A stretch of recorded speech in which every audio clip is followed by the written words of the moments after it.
ছুটির দিনে বন্ধুদের সাথে ঘুরতে চলে গিয়েছিলাম মাওলানা ভাসানী বিজ্ঞান ও প্রযুক্তি বিশ্ববিদ্যালয়, Sirajganj campus, veterinary medicine and animal science অনুষদ, বেলকুচি, সিরাজগঞ্জ। কাদের সাথে কিভাবে গেলাম এই মাওলানা ভাসানী বিজ্ঞান ও প্রযুক্তি বিশ্ববিদ্যালয়ের সিরাজগঞ্জ ক্যাম্পাসে, আর সেখানে গিয়ে কি কি করলাম তারই গল্প শেয়ার করব আজকের ভিডিওতে। বুধবার ইউনিভার্সিটি থেকে লাইব্রেরি জামানতের 1,000 টাকা ফেরত পাওয়ার পরই আমরা প্ল্যান করে ফেলেছিলাম সিরাজগঞ্জ যাব ঘুরতে। বুধবার রাতেই সিয়াম মোল্লা, রাজু আর অন্তর ভাইয়ের সাথে কিভাবে কোথায় যাব তার একটা বোঝাপড়া করে বৃহস্পতিবার সকালেই আমরা বের হয়ে পড়েছিলাম সিরাজগঞ্জ যাওয়ার উদ্দেশ্যে। সকাল 8টায় আমরা ক্যাম্পাস থেকে বের হয়েছিলাম। সন্তোষ থেকে একটা অটো নিয়ে আমরা সরাসরি চলে গিয়েছিলাম রাবনা বাইপাসে। দরাদরি করে অটো ভাড়া মিটিয়ে নিয়েছিলাম 120 টাকায়। তারপর 4 জন 250 টাকা ভাড়া মিটিয়ে উঠে পড়েছিলাম সিরাজগঞ্জ শহরের একটা বাসে ওঠার পরপরই শুরু হয়ে গেছিল বৃষ্টি। আহ, কি ভিউ! ঘোরার আনন্দ যেন আরো বহুগুণে বেড়ে গিয়েছিল। বাসের ড্রাইভার মামা আর কন্ট্রাক্টর মামার ব্যবহার ছিল অমায়িক।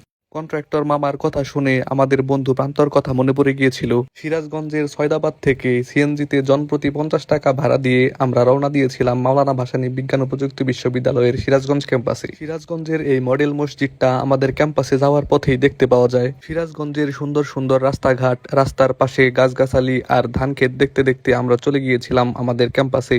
মাওলানা ভাসানী বিজ্ঞান ও প্রযুক্তি বিশ্ববিদ্যালয়ের এই সিরাজগঞ্জ ক্যাম্পাসের মেন গেটের সামনের রাস্তার দুই পাশে ছিল প্রচুর আম গাছের সারি, আর এই গেটের দুই পাশে ছিল অসংখ্য কৃষ্ণচূড়া গাছ। সিরাজগঞ্জের এই ক্যাম্পাসে বহিরাগতদের প্রবেশ নিষেধ থাকায় আমাদের বেশ কিছু ফর্মালিটিস মেনটেন করে প্রবেশ করতে হয়েছিল। প্রবেশ করতেই চোখে পড়ে রাস্তায় আঁকা এই সুন্দর আলপনা। মাওলানা ভাসানী বিজ্ঞান ও প্রযুক্তি বিশ্ববিদ্যালয়ের সিরাজগঞ্জের এই ক্যাম্পাসের এই রাস্তাটাই ছিল সব থেকে বেশি সুন্দর। রাস্তার দুই পাশে থাকা এমন রঙিন ফুলের গাছগুলোই যেন রাস্তার সৌন্দর্য বহুগুণে বাড়িয়ে দিয়েছিল। আমাদের এই ক্যাম্পাসে আসার আগে যেহেতু বৃষ্টি হয়েছিল, তাই মনে হচ্ছিল বৃষ্টি আমাদের ক্যাম্পাসের প্রকৃতিকে আরো সতেজ ও প্রাণবন্ত করে দিয়েছে। ক্যাম্পাসের এই মসজিদটাও দেখতে ছিল অনেক সুন্দর। বৃষ্টির পরপরই যেহেতু রোদ উঠেছিল, তাই মনে হচ্ছিল ক্যাম্পাসটি চকচক করছে।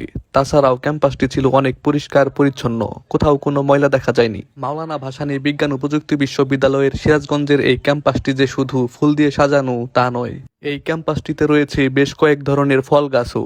জামরুল, আম, লিচু সহ আরো বেশ কয়েকটি ফলের গাছ ছিল এই ক্যাম্পাসে, আর এই গাছগুলো ছিল ফলে ভর্তি। এত ছোট ছোট গাছে এত বেশি ফল দেখে বেশ ভালোই লাগছিল। জামরুল আর লিচু গাছ ছিল বেশ ছোট, আর ফলগুলো ছিল হাতের নাগালেই, তাই খুব সহজেই গাছ থেকে জামরুল আর লিচু পেড়ে খাওয়া যাচ্ছিল। আমরা জামরুল আর লিচু খাচ্ছিলাম আর ভাবছিলাম, এই ফলগুলো যদি আমাদের টাঙ্গাইলের ক্যাম্পাসে থাকতো তাহলে এখন একটা ফলও অবশিষ্ট থাকতো না। যাওয়ার পর মনে হয়েছিল আমরা আমাদের সিরাজগঞ্জ ক্যাম্পাসে একদম পারফেক্ট সময়ে গিয়েছি। তাই তো সিরাজগঞ্জ ক্যাম্পাসের ফলগুলো খেতে খেতে আমরা সিরাজগঞ্জ ক্যাম্পাসের সৌন্দর্য উপভোগ করতে পারছিলাম। ফুল ফল দেখার পর আমরা চলে গিয়েছিলাম এই ক্যাম্পাসের মাঠে। সেখানে খেলোয়াড় না থাকলেও ছিল বেশ বড় বড় কয়েকটি গরু আর এই সুন্দর ভেড়াগুলো। এই ভেড়াগুলোকে আদর যত্ন আর ভালোবাসা দিয়ে মাওলানা ভাসানী বিজ্ঞান ও প্রযুক্তি বিশ্ববিদ্যালয়ের সিরাজগঞ্জ ক্যাম্পাসকে আমরা বিদায় জানালাম।